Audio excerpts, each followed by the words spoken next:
فرض نماز نہیں پڑھ سکتا، وہ شیطان نے دل موڑ دیا نا۔ جب کوئی شخص اس دل میں اللہ کو بسانے کی کوشش کرتا ہے، شیطان کے پاس جنات کی ہندو فوج ہے، حکم دیتا ہے جاؤ اس کو برباد کر، تباہ کر، کچھ بھی کر، یہ اللہ اس کے اندر نہ جائے، ورنہ یہ ساری عمر کے لیے ہمارے ہاتھوں سے گیا۔ کوئی لوگ ہیں جو اللہ اللہ کرتے ہیں، ان کے دلوں پہ اللہ نقش ہو جاتا ہے۔ قرآن مجید فرماتا ہے کہ کچھ لوگ ایسے ہیں جن کے دلوں پہ ایمان لکھ دیا، وہی اللہ نقش ہو گیا، وہ ایمان ہو گیا۔ کچھ لوگ ایسے ہیں کہ جو ہر وقت اللہ اللہ کرتے ہیں، ان کے دلوں پہ مدینہ شریف بس جاتا ہے، کیونکہ وہ خدا بھی نہیں اور جدا بھی نہیں۔ جب وہ مدینہ شریف بس جاتا ہے، پھر وہ کہیں بھی ہے مدینے میں۔ اور کچھ لوگ ہیں ہر وقت اللہ اللہ کرتے رہتے ہیں، ان کے دلوں پہ خانہ کعبہ آ جاتا ہے۔ ایک دفعہ مجدد صاحب نے دیکھا کہ باطنی مخلوق جن فرشتے ان کو سجدہ کریں، بڑے پریشان ہوئے، یہ سجدہ انسان کو جائز ہی نہیں، یہ سجدہ کیوں کر رہے ہیں، کہیں استدراج تو نہیں ہو گیا؟ آواز آئی، گھبراؤ مت، یہ تمہیں سجدہ نہیں کرے، وہ جو تمہارے اندر خانہ کعبہ بس گئی اس کو سجدہ کر رہے ہیں۔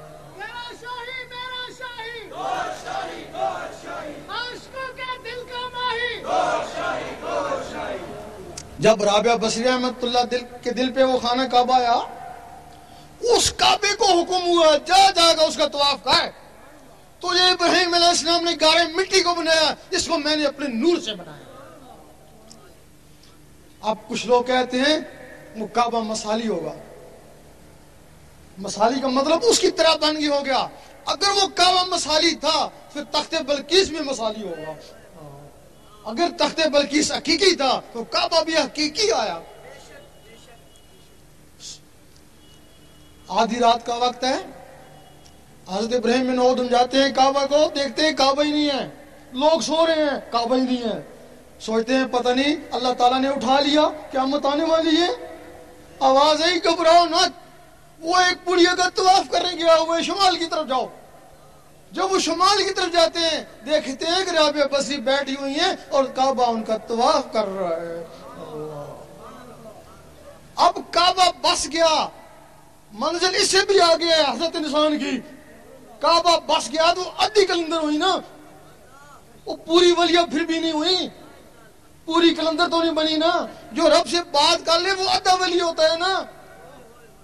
حبل الورید کا مقام اس سے آگے ہے، وہ جو اللہ تعالیٰ فرماتا ہے میں اس کی شارک کے نزدیک ہوں، وہ جس کا نقشہ اللہ کا نقشہ جس کے دل میں آتا ہے وہ حبل الورید ہے نا۔ اسی کے لیے اللہ تعالیٰ فرماتا ہے نا میں اس کی زبان بن جاتا ہوں جس سے وہ بولتا ہے، میں اس کے ہاتھ بن جاتا ہوں جس سے وہ پکڑتا ہے۔ جس نے اس کو کھانا کھلایا گویا مجھے کھانا کھلایا، جس کے اس کو کپڑا پہنایا گویا مجھے کپڑا پہنایا۔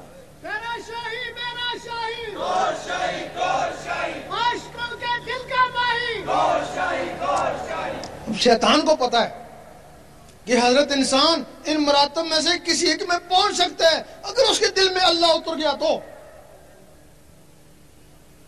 وہ حکم دیتا ہے جنات کو جاؤ اس کو برباد کرو، کچھ بھی کرو، اللہ اس کے اندر نہ جائے۔ تمہارے پاس تو ایک جن بھی نہیں ہے جو اس کا مقابلہ کرو، وہ آئیں گے تمہیں ستائیں گے۔ بعض نہ آئے وہ پاگل بھی کر کے جا سکتے ہیں، تبھی لوگ کہتے ہیں کہ اللہ اسے پاگل ہو جاتے ہیں، لیکن جہاں سے اس کی اجازت ہوتی ہے اللہ تعالیٰ ان کو بھی ایک رحمانی فوج دیتا ہے نا۔ وہ شیطانی فوج تم پہ ٹوٹ پڑی، وہ رحمانی فوج شیطانوں پہ ٹوٹ پڑی۔ وہ رحمانی فوج اس وقت تک تمہارا ساتھ دے گی جب تک تمہارے اندر رحمان جاگ نہیں اٹھتا۔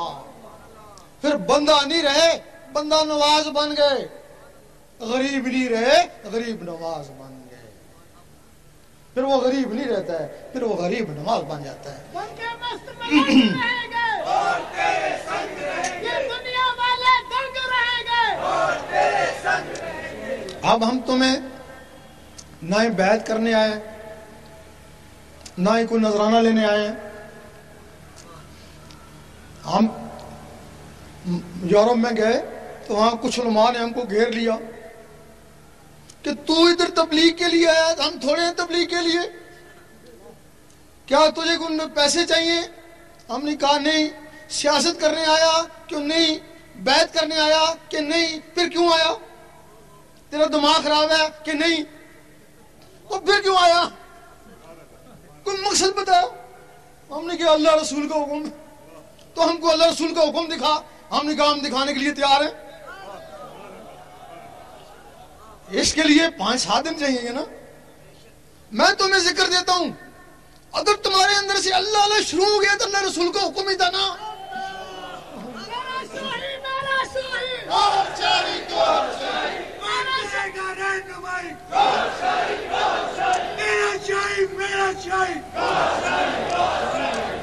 اب ہمیں مقصد نہیں کہ تمہارا کوئی مرشد ہے یا نہیں، ہمیں اس سے مقصد نہیں. ہمیں مقصد ہے کہ تمہارے اندر اللہ اللہ شروع ہو جائے. کہ اس بیعت ہو یا نہیں. جو مرشد والے ہیں یا بغیر مرشد ہیں، ضروری ہے کہ پہلے ان کے پاس کسوٹی ہو نا مرشد کو پرکھنے کی. ہر آدمی اپنے مرشد کو غوث کو تو بھی سمجھتا ہے نا. جبکہ اس دنیا میں ہی غوث ہوتا ہے، 3 کتب ہوتے ہیں. جس طرف جاؤ پتہ نہیں کتنے غوث اور کتنے کتب زما، کتنے ابدال ہوتے ہیں. اب پتہ نہیں کس کا مرشد کامل ہے، کسی کا کامل ہوگا نا. اب اس کے پاس پہچان کیا ہے؟ اگر تو اس کا مرشد کامل ہے، واقعی کامل ہے، تو پھر وہ جیسا ہی ہے، آپ اللہ سے سارا ہو. لیکن کامل ہو تب نا. اب اس کو یقین تو ہونا چاہیے نا، اس کو پرکھ تو ہونا چاہیے مرشد کامل ہے یا نہیں.